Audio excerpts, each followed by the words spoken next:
Your doctor has mentioned rotator cuff repair. Here is what the surgery actually involves and how recovery unfolds.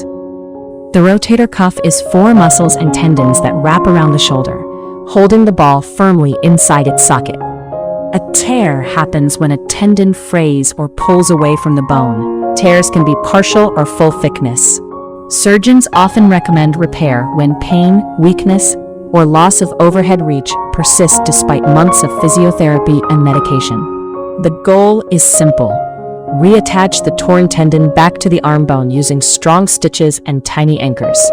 Most repairs today are arthroscopic. The surgeon works through several small incisions using a tiny camera and specialized instruments. Larger or complex tears may use a mini-open or open approach, giving the surgeon a more direct view of the tendon.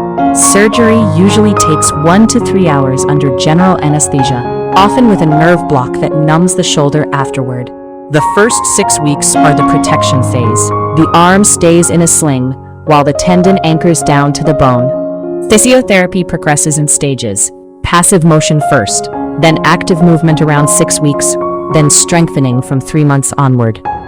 Desk work returns in 1 to 2 weeks. Driving around 6 weeks. Sports and heavy lifting take 6 to 12 months. Risks include stiffness, re-tear of the repair, infection, and nerve irritation.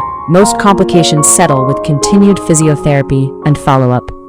With committed rehabilitation, most patients get meaningful pain relief, better sleep, and a shoulder that works comfortably again.